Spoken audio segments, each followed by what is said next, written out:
Welcome back to the deep dive. Okay, let's get straight into it. Today we're looking at something really important if you're job hunting, particularly if Canada is on your radar. Yeah, it's a tricky landscape out there. Job scams are unfortunately quite common, and honestly, they're getting pretty convincing. They really are, which is why we need to talk about how to spot them and, crucially, how to avoid them. Exactly. Staying safe online during your job search is key.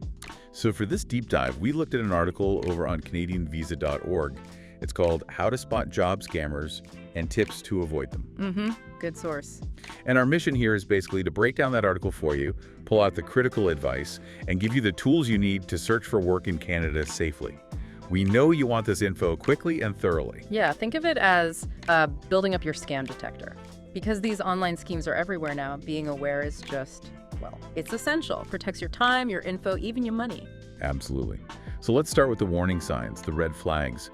What are the kind of classic giveaways that something might not be legit? Well, scammers often prey on, what job seekers want most, a good salary, maybe remote work, flexibility. They use these desires to make you maybe ignore some warning signs. Right, like the first one the article flags. Unrealistic salary offers. We all want good pay, but when does it become suspicious? If the offer seems like way higher than the typical rate for that kind of role, especially given your experience level, that's a big heads up. Right.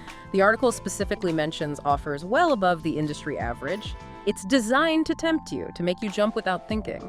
If it sounds too good to be true. It probably is. Yeah, makes sense. Okay, what about the company itself, if you don't get much info? That's another huge one, a serious lack of company information. Legitimate employers are usually transparent. They want you to know who they are. Sure. Scammers, though, they might be vague, maybe just a name, but no proper website, no physical address you can verify, maybe just a generic contact. If you Google them and find almost nothing, or what you find looks, thrown together, be very careful. And the actual job description. You mentioned they focus on perks. Exactly. Overly vague job descriptions are common. They'll talk a lot about the benefits, make great money, set your own hours, work remotely, but not much about the actual tasks, the responsibilities, the skills needed. So less about the job and more about the dream. Pretty much. A real job ad tells you clearly what they expect you to do. Okay, this next one feels like a really big one. Requests for money or personal information. Oh, absolutely critical. This is often the clearest sign of a scam. If anyone asks you to pay money upfront for anything, training, software, equipment, a background check, admin fees, whatever, just stop. Right. Legitimate employers in Canada will never charge you for these things. Full stop. Good to know. And be super cautious about giving out sensitive info like your social insurance number, your SIN, or bank details too early. Definitely not before a formal interview and a verified written offer. Protect that data. And sometimes it's just the way they communicate feels off. Yes. Unprofessional communication. Look out for emails riddled with grammar mistakes or typos, or emails coming from free accounts like Gmail or Yahoo instead of a proper company domain, like a companyname.ca.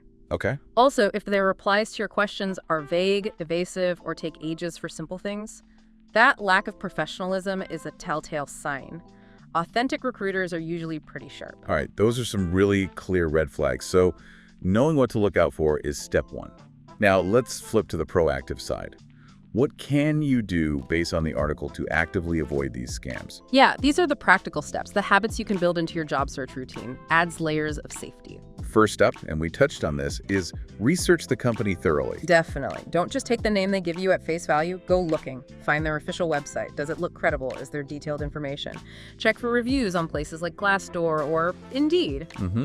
Look for a social media presence, but see if it has some history, some real activity. If their online footprint is tiny or seems, brand new or fake, that's a worry. And reiterating that huge point, avoid jobs that require payment. Can't stress this enough. It's often the most blatant sign. Any request for money from you, the applicant, at any stage, applying, interviewing, training, equipment, it's almost certainly a scam in the Canadian context. Just walk away. Okay. Now, remote work is huge. But the article says, be cautious of remote work offers. Yes, because it's a prime target for scammers. The lack of in-person contact, no physical office visit, it makes it easier for them to hide. Right. Lots of remote jobs are perfectly legitimate, of course. But you need to be extra diligent with your research for remote positions. Check the company's history. Have they hired remotely before? Does this offer seem consistent with their usual operations? Makes sense. And looking for clear contact info. Absolutely. Look for clear contact information. A real company will provide specific details.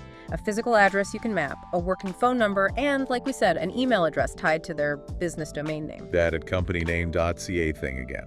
Exactly. Getting emails from a free generic account like at Gmail or at Hotmail, the article calls that a significant warning sign. Okay. And finally, perhaps the most intuitive tip. Trust your instincts.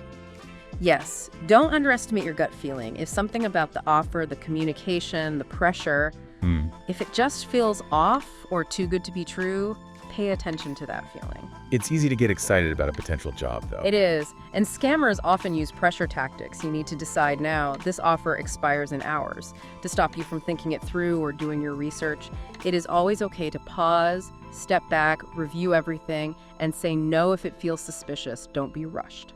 Okay, so we've got the warning signs, we've got the personal defense tips.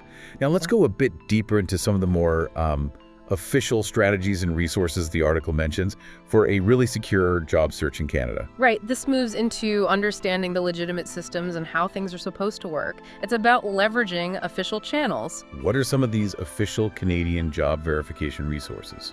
The article points to government bodies like IRCC, that's Immigration, Refugees and Citizenship Canada, and ESDC, Employment and Social Development Canada. They're key authorities. Okay. And importantly, for many jobs, especially if they're hiring foreign workers, there's often a need for formal documentation, like a valid LMIA labor market impact assessment. LMIA. What exactly is that? It's basically proof issued by the government that the employer has demonstrated a genuine need to hire a foreign worker for that specific job because no Canadian or permanent resident is available.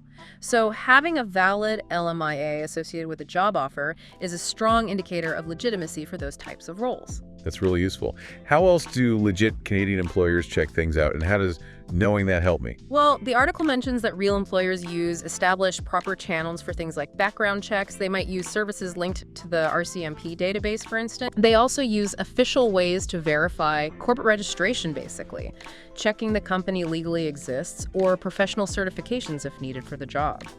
Knowing they use these official routes means you can sometimes look for clues that they're following standard legitimate procedures. So how can I, as the applicant, sort of verify them using these ideas? Good question. The article talks about professional authentication protocols. It means you need to really scrutinize all the details they give you, company info, job duties, contract terms. Right. A key step is to independently verify their physical presence, like look up the address they give you. Is it a real office building? And try to contact their HR department through channels you find yourself on their official website. Don't just reply to the email they sent you. So find the contact info on their real website, not the one they might link you to. Exactly. Legitimate employers expect formal interviews, they don't ask for payment, and if it involves a work permit, all the job details must align with official government records. And protecting my own information online is obviously still key here. Absolutely vital. The article really stresses protecting personal information online. Professional guidelines are clear. You should not be sharing your SIN, bank account numbers, or detailed personal ID docs in the initial application stages. Only later, once things are verified. Correct. Only when it's truly necessary and you're completely confident the offer and employer are legitimate. Using a dedicated email address just for job hunting and turning on multi-factor authentication wherever possible, those are smart, practical steps. What about how we communicate back and forth? Use secure communication channels. Professional recruiters use verified business platforms. Think encrypted services, official company email, authenticated recruitment portals like LinkedIn professional messaging, or enterprise-level video conferencing for interviews. So not just WhatsApp or something. Generally, no. Be wary if they insist on using casual consumer apps for official recruitment steps. And if I'm sending documents, like a resume or application? The article mentions digital document verification tools and secure practices. If you're sending sensitive documents, consider using password-protected formats or encrypted file transfer services, especially for things related to work permits or contracts. Okay. And keeping tabs on my online accounts during the search. Yeah, digital presence monitoring. The article advises just being generally aware of your online job search profiles and accounts. Notice any weird activity? Report security concerns immediately to the Canadian Anti-Fraud Center. It sounds like sticking to the big known job sites is generally safer too. Definitely a good strategy. The article lists trusted Canadian job search platforms. Canada's Job Bank, the official government one, is key. Plus, well-known sites like Indeed Canada, LinkedIn Canada, Workopolis, Glassdoor Canada, and Monster Canada. Using those reduces the risk. It does, because those platforms usually have their own verification processes, though scams can still sometimes slip through, but it's a better starting point than obscure websites. Even networking needs care, it seems. Yes, professional networking safety.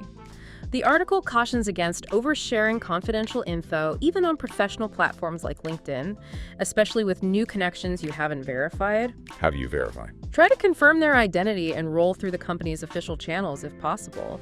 Maybe check the company website's employee directory or call the main line. And it's generally wise to keep your professional and personal online lives somewhat separate. And finally, just keeping good records. Yeah, documentation and record keeping. Keep copies of everything: emails, application forms, interview notes, offer letters. Having an organized digital file helps you track progress and provides evidence if something goes wrong. Wow, that is a comprehensive set of strategies. Really useful stuff. Before we wrap up this deep dive, the article also had a few FAQs, frequently asked questions. Worth covering those quickly. Yeah, let's do it. They hit some common concerns. Okay, first one. Are remote jobs more likely to be scams? And the answer, according to the source, is generally yes, they are targeted more often. Simply because the whole process is digital, it makes it harder to verify things compared to seeing an office or meeting someone face-to-face. That makes sense. Next, what are common phishing techniques used by job scammers? The article highlights things like unsolicited emails, ones you didn't apply for with amazing offers. Also, fake websites designed to look exactly like a real company's site. And of course, requests for personal or financial details under false pretenses, like needing your bank info to set up payroll before you're even hired. Tricky stuff. Last FAQ. Are job scams more common online or in person? The article is clear, overwhelmingly more common online. The internet gives scammers anonymity and global reach, letting them target loads of people with relatively low risk. In-person scams exist, but online is where the volume is. This has been incredibly insightful. It really highlights how careful you need to be, but also that there are concrete steps and resources available. Absolutely. The main takeaway is really about vigilance. Know the red flags, trust your gut, do your research, use those trusted platforms and verification methods we talked about. It empowers you, the listener, to navigate the job market more safely and confidently. It's about searching smart. Exactly. Protecting yourself isn't just about money. It's about your time, your information, and avoiding the emotional toll these scams can take. So a final thought for you to consider as you go forward with your job search, building on what we've discussed from the source. Given how sophisticated these online scams and phishing attempts can be, what specific personal habits can you develop to always independently verify information, even when it comes from a source that looks completely legitimate at first glance?